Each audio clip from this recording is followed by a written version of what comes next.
or transparency? Lisa Marie? Just the usual, convener. I'm a member of Unison. Okay, right. Chris? Yeah, usual thing. Member of Unite, the union chair. Okay, fine. Okay, the first item is the health, safety and well-being activities. The report's just for noting. Is there any questions or observance? Lisa Marie, is that you? It's not me. I can't unhand and I don't. My computer is not playing the game. Okay. There we go. Fiona. Thanks very much. No, it's not a question. Well, I suppose that's a question. It's just in terms of the protecting the mental health and well-being of our workforce, and that's at 3.11. And they say that the training was provided for our mental health first aiders on a conversation on anxiety, which was rolled out already. I just think that's an absolutely great thing, but I wondered how well it was attended, just because I think being a mental health first aider is a big job, and I'm just curious to find out how well it was attended. Thanks. We have a lot of first aid mental health people now, but I'm sure Ruth will have an idea of. Do we know how the attendance is?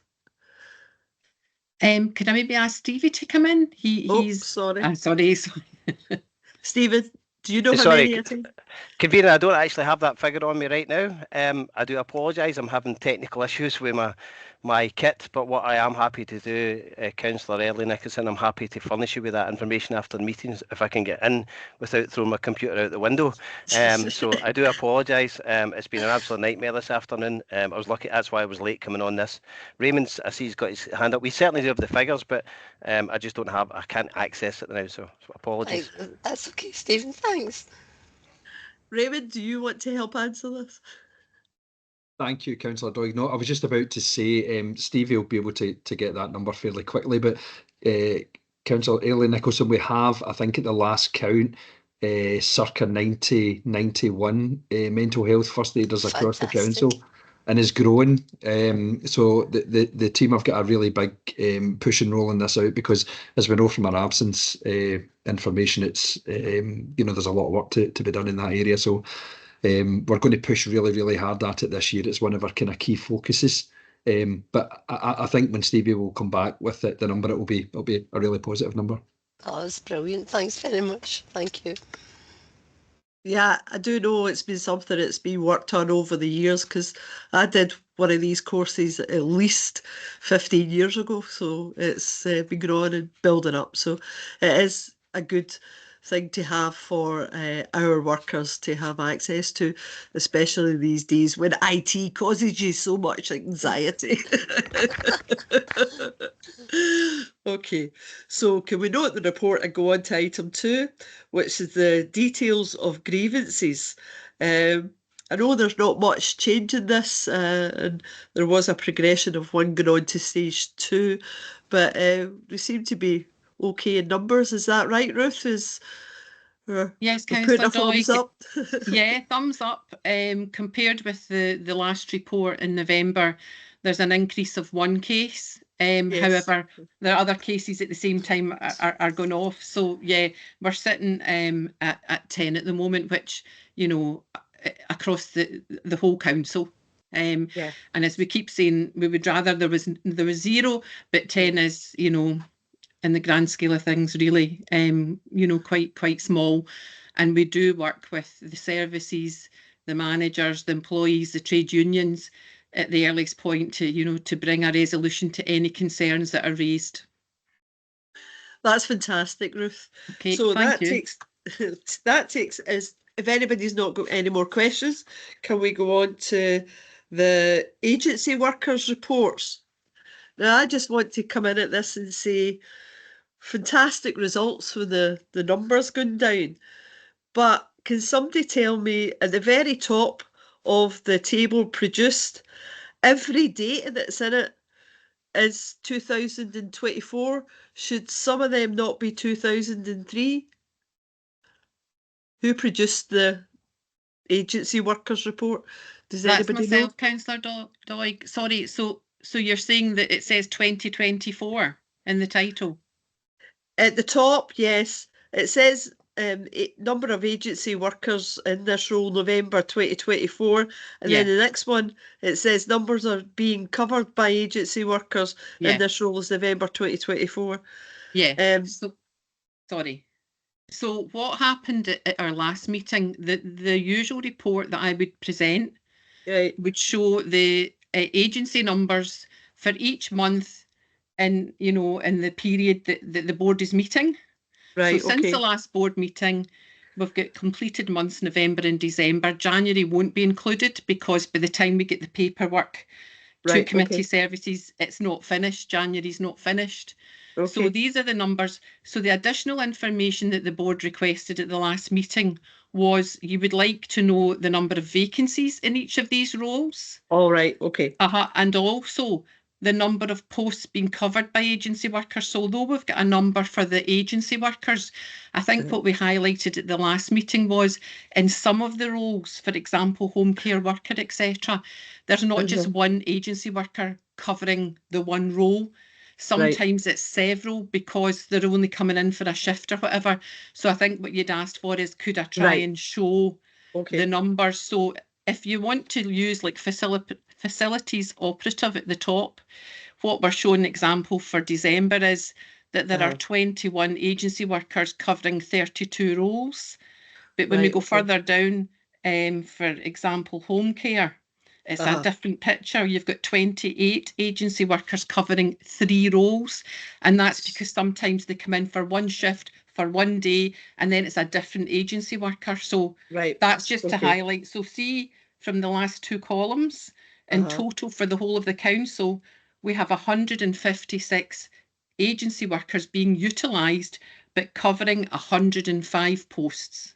Right, right, that's cleared it all up for me because I was thinking where is this all going? But the one thing I've got to say, Ruth, is the reduction in the amount of care workers that we're using in the bottom part of it is fantastic. But I realise that might come from the fact that shutting Montrose down gave us a whole load of contracted workers to fit into spaces, etc. there. But at least there's great improvement in it, and I congratulate you and your fellow colleagues in getting that done, because agency workers cost us more money than we really want to be given out in it. Councillor Fiona Nicholson, you have a question? Sorry. I'm sorry, I think Chris was first. If he wants to go first. Sorry. Chris. Thanks, Chair. There you go. I got the camera working.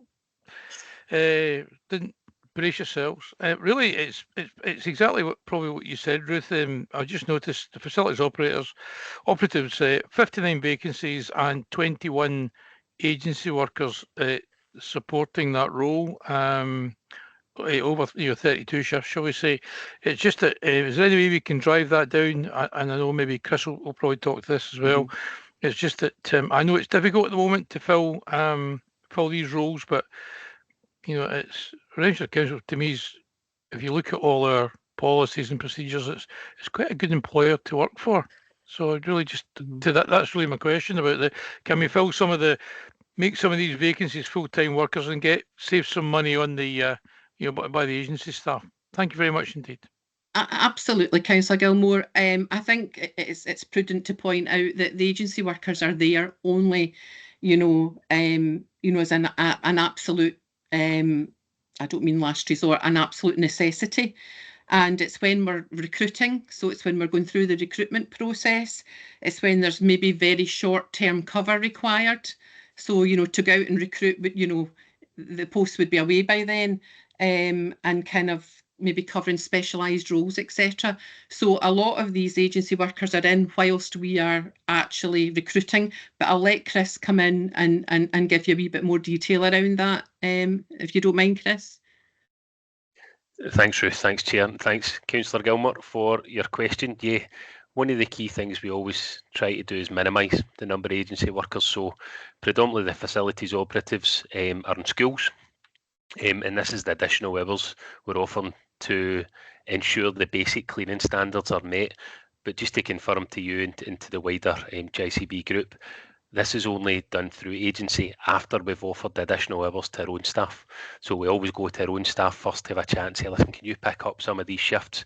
A lot of people are great at that, but it becomes a point where they go, do you know what, I've had enough. And one of the challenges we're facing, Councillor Gilmore, at the moment is, again, because of the hours of some of the contracts, if we increase those hours too much, they start getting hit with benefits, etc. So they're having to reject these. So exactly as you say, we work very closely with Ruth and the wider team to make sure we're recruiting regularly, and we've got a lot of posts out there at the moment, but agency staff are the kind of last resort after we've checked with our own staff. Thanks, convener. Okay. Fiona. Thanks, Chris. Thanks very much.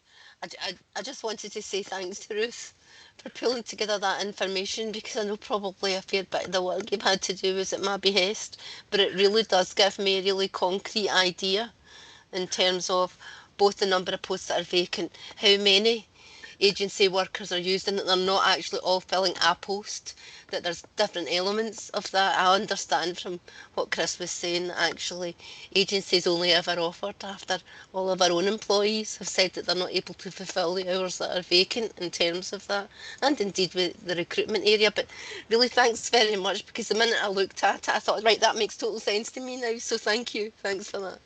Thank you very much, Councillor Ellie Nicholson. And I think it's showing a good picture that we're going in the right direction, because probably 2 or 3 years ago, but you know, there was different circumstances there. You know, the numbers were over 300. So you know, I think it's there's a lot of work getting done to bring these numbers down. But I appreciate your comments. That's great. Sam, great to see you. Sorry, Okay. I'm tendering my apologies to you. I got caught in roadworks and I couldn't get to pull in, but I was just running late. Another thing, obviously, declaration of interest, as I'm a GMB member, as you know. So I do apologise to you. Sorry, and other members of the board. Thank you. Not a problem, Sam. It's happened to us all at times. Thank you. Cheers. Gordon Cochrane. Hi there. Thanks, Chair. It was just a question for Chris. Chris, obviously, we were talking about soft FM and about the difficulties in recruiting, but seemingly we've been asked to a meeting that is basically talking about bringing in robotic cleaners to replace posts that you can't recruit to. So what we're trying to do, Gordon, is supplement the staff that are there. So these are posts that haven't been filled since 2021. They are hard to fill posts. It's more around the hours. But I'm keen to stress to all trade unions, I expressed this to the board when it came up, in particular Councillor Devine, these aren't to replace physical posts, so I'm going to release 10 staff members. We're trying to reduce the hours in the schools. I think this will be a massive help, Gordon, with regards to the staff. The staff see this as a massive help, because what they can do is get these cobotics, or for anybody that doesn't know, collaborative robotics, and it will clean a large area, like a gym hall, to a better standard, a quicker standard, and a more environmentally friendly standard. But I'm keen to stress, Gordon, it isn't to replace physical posts in place. It's posts that we haven't filled since 2021. So it's the hours we're replacing rather than people, if that makes sense. But yeah, I know Joyce is trying to catch up with yourself and other trade unions next week. No, it's just obviously it's a concern for us that, you know, we can't fill posts. Why can't we fill posts? But then we're replacing them with robots. And how far does that go? I give you my assurance that I am not looking to physically replace posts with robots, and I gave that assurance to the Finance Resources and Customer Services Board as well when we put this forward. What we are trying to do is help staff, as I say, Gordon, because they feel as if they're chasing their tail. So if they can set a robot to clean a gym hall in 18 minutes that allows them to go and work in other areas, I think that's a massive benefit for them. Yeah, I understand what you're saying, Chris, but just obviously if there's posts there that we can't fill, it's kind of difficult to understand. We need to find out the reasoning why we can't fill the posts. Yeah, and again, Joyce will be able to describe that. Yeah, so she can explain that next week. I think as you're aware, we're always trying to be innovative in the soft FM, Gordon, to try and not just bring in modern technology, but actually think about how we recruit for posts. So we have the days in schools to try and get people in, get them signed up there and then. We do have a large turnover in that. It's one of the highest turnovers within the council, and we've always got posts that we're recruiting for, but these ones haven't been filled since 2021. So we've done a review of the BICS cleaning model to make sure we have everything in place for that. But again, Joyce would be happy to sit down with yourself. As I say, I think it's next week the meeting is, or she's asked for a meeting next week, and she'll be able to take you through all that, any concerns that you have, any reasons why they haven't been filled, and that's why we want to talk to you and the other trade unions as well, so that we can try and allay these fears. But we have discussed it with staff, we've been out speaking to them, we've done some trials to show how it works, and I definitely think it's a big benefit for Renfrewshire Council. Yep, thanks, Chris.